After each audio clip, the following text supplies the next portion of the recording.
और उत्तराखंड से इस वक्त एक बड़ी सियासी खबर आ रही है। खबर यह है कि मुख्यमंत्री तीरथ सिंह रावत ने राज्यपाल से मिलने का वक्त मांगा है। देर रात मुलाकात हो सकती है। सीएम तीरथ रावत ने राज्यपाल से मिलने का वक्त मांगा है। दिल्ली से वो रवाना हो रहे हैं। शाम 6:30 बजे देहरादून पहुंचेंगे और देर रात राज्यपाल से मुलाकात हो सकती है। तो ये इस वक्त की बड़ी खबर, बड़ी सियासी खबर है। देहरादून से आपको बता दें कि मुख्यमंत्री तीरथ रावत ने राज्यपाल से मिलने का समय मांगा है। शाम 6:30 बजे देहरादून वापस पहुंच रहे हैं मुख्यमंत्री और वक्त मिलता है तो रात में देर रात राज्यपाल से मुलाकात हो सकती है। ब्यूरो चीफ अजीत राठी हमारे साथ जुड़ गए। अजीत जी, ये जो मुलाकात का वक्त मांगा गया है, क्या मायने हैं? देखिए, जिस तरह की अवधेश हलचलें चल रही हैं, जिस तरह से दिल्ली में 3 दिन से नाटकीय घटनाक्रम हो रहा है उत्तराखंड को लेकर। उत्तराखंड के मुख्यमंत्री पिछले 3 दिन से दिल्ली में है और लगातार सत्ता परिवर्तन की बातें पॉलिटिकल कॉरिडोर में हो रही हैं। तो उसके बाद हम ये दावा तो नहीं करते कि क्या होने वाला है, लेकिन राजभवन से समय मांगने का मतलब एक ही होता है। क्या मुख्य ये सवाल अभी बल्कि खड़ा हुआ है कि क्या वो रिजाइन करने वाले हैं, क्या या कोई दूसरा विषय हो सकता है। लेकिन एक असल मुद्दा ये है कि उन्होंने राजभवन से समय मांगा है और जो हमारे पुष्ट सूत्र बताते हैं, जो हमारे बहुत ही भरोसेमंद सूत्र हैं, उन्होंने ये बात बताई है कि राजभवन से समय मांग लिया है और मुझे लगता है कि 9:30 बजे के आसपास, 9:30 या 10 बजे के आसपास मुख्यमंत्री को समय मिल सकता है। अब उसमें क्या विषय हो सकता है, क्या विषय नहीं होगा, लेकिन जितना भी घटनाक्रम नहीं चल रहा है, जो पृष्ठभूमि में जितनी भी घटनाएं पिछले 3 दिन में हुई है, उसके बाद लगता है कि एक स्वाभाविक तौर पर ये लगने लगता है कि ये रिजिग्नेशन हो सकता है, सत्ता परिवर्तन हो सकता है या कोई वजह हो सकती है। लेकिन ज्यादातर संभावनाएं किस तरह की रहती है वो सभी लोग जानते हैं। बिल्कुल अजीत जी, तमाम राजनीतिक संभावनाएं होती हैं, कुछ भी हो सकता है, लेकिन जो संभावना बार बार सामने आ रही है, जो अटकलें 3 दिन से चल रही थी, अगर वो स्थिति बनती है तो इसकी वजह क्या हो सकती है? देखिए, चूंकि अब आप जानते हैं, चूंकि मुख्यमंत्री का एक बहुत ही टेक्निकल चीज एक बनी हुई है। उस टेक्निकल चीज में ये है कि 1 साल से ज्यादा का समय है तो चुनाव होंगे, 1 साल से कम समय रह गया है, कोई विधानसभा सीट रिक्त हुए तो फिर चुनाव नहीं हो सकते। ऐसा कोई टेक्निकल पॉइंट हो सकता है कि वो उस वजह से पार्टी कोई दूसरा निर्णय लेना चाह रही हो। और पार्टी, चूंकि भारतीय जनता पार्टी के अंदर जिस तरह से पॉलिटिक्स हो रही है, तो उसमें कुछ दूसरे कारण भी हो सकते हैं।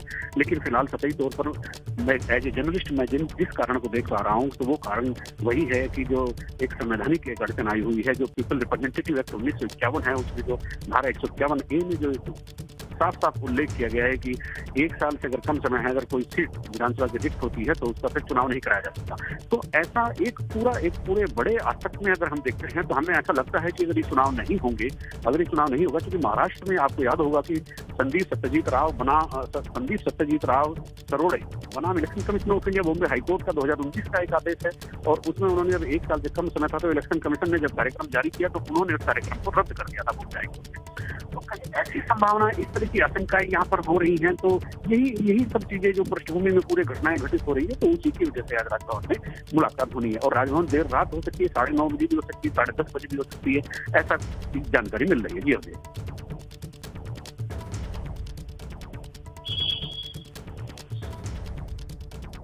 रात कोई पार्टी के राष्ट्रीय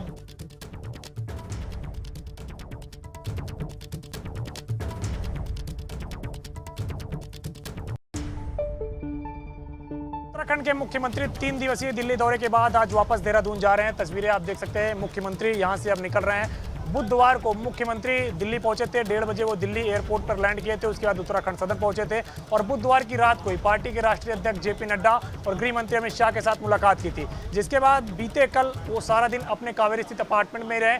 उसके बाद अगर आज बात करें तो दोपहर में फिर से एक बार उनकी पार्टी के राष्ट्रीय अध्यक्ष जेपी नड्डा से मुलाकात हुई थी और अब वो देहरादून के लिए जा रहे हैं। हालांकि संशय के बादल बहुत ज़्यादा हैं, राजनीति में बहुत ज़्यादा कयास लग रहे हैं, लेकिन आगे क्या होगा ये बहुत कुछ निर्भर करेगा मुख्यमंत्री के देहरादून पहुंचने के बाद, क्योंकि मुख्यमंत्री अब यहां से देहरादून जा रहे हैं और उपचुनाव को लेकर उन्होंने साफ तौर पे कहा कि ये चुनाव आयोग का डिसीजन है। जब भी चुनाव आयोग निर्णय लेगा उपचुनाव का, वो उपचुनाव के लिए आगे जाएंगे। बाकी इसके साथ साथ उन्होंने ये भी स्पष्ट तौर पे कहा कि जो भी उनको केंद्र का आदेश मिलेगा, जो भी भारतीय जनता पार्टी के जो केंद्रीय आलाकमान है उनका आदेश जो मिलेगा उसी को वो करेंगे। अब यहाँ से मुख्यमंत्री देहरादून के लिए रवाना हो रहे हैं। अब देखना यह है कि देहरादून में किस तरीके से उनकी आगे की कार्यशैली रहती है और क्या कुछ देहरादून में मेजर स्टेप्स उठाए जाते हैं।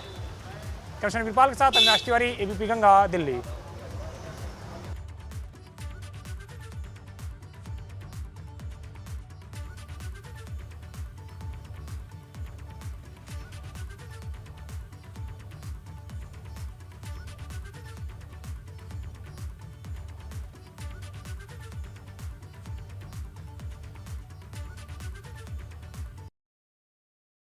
बल मिला है और सीएम तीरथ रावत ने राज्यपाल से मिलने का वक्त मांग लिया है। देर रात राज्यपाल से मुलाकात हो सकती है।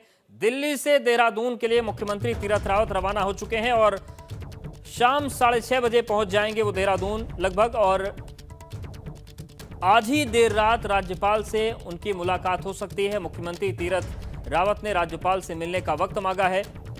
हालांकि पत्रकारों से बातचीत में उन्होंने कहा कि चुनाव के मुद्दे पर चर्चा हुई है, उपचुनाव को लेकर चर्चा हुई है, आगामी चुनाव को लेकर चर्चा हुई है और इन सब के बीच उन्होंने ये भी कहा कि आला कमान के निर्देश के मुताबिक काम आगे किया जाएगा। लेकिन जो सबसे बड़ी और अहम खबर है वो ये है कि मुख्यमंत्री तीरथ सिंह रावत ने राज्यपाल से मिलने का वक्त मांगा है और आज ही देर रात मुख्यमंत्री की राज्यपाल से राजभवन में मुलाकात हो सकती है। अब सवाल ये उठ रहा है कि आखिर ये मुलाकात के मायने क्या हैं? दिल्ली से रवाना होने के फौरन बाद राज्यपाल से वक्त मांगना, राज्यपाल से मिलने के लिए वक्त मांगना, आखिर क्या वजह इसकी हो सकती है?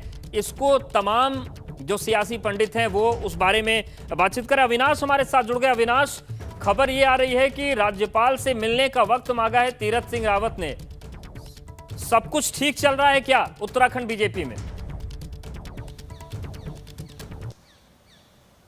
जी देखिए अवधेश, अभी इस बात की पुष्टि नहीं कि राज्यपाल से मुख्यमंत्री ने मिलने के लिए वक्त मांगा है। वो यहाँ से जरूर इतना जरूर कहें कि जो भी उनको दिल्ली आदेश देगा उस पर वो अमल करेंगे। जब उनसे पूछा गया कि फिलहाल उनको दिल्ली ने आदेश क्या दिया है तो यही कहा गया है कि वो फिलहाल देहरादून जा रहे हैं, सचिवालय कल अपने जाएंगे और आगे जो दिल्ली का निर्देश होगा, दिल्ली का जो आदेश होगा वो उस पर अमल करेंगे। साफ शब्दों में उन्होंने कुछ भी कहने से मना किया या कुछ भी कहते हुए बचे हैं वो, लेकिन इशारों में बहुत कुछ कहा है। एक जवाब उन्होंने और दिया जब उनसे पूछा गया कि आप बतौर सांसद हैं, क्या आप जो संसद का मानसून सत्र शुरू होने वाला है जुलाई में उसको आप अटेंड करेंगे? तो उन्होंने कहा कि मैं पूरा मानसून सत्र अटेंड करूंगा।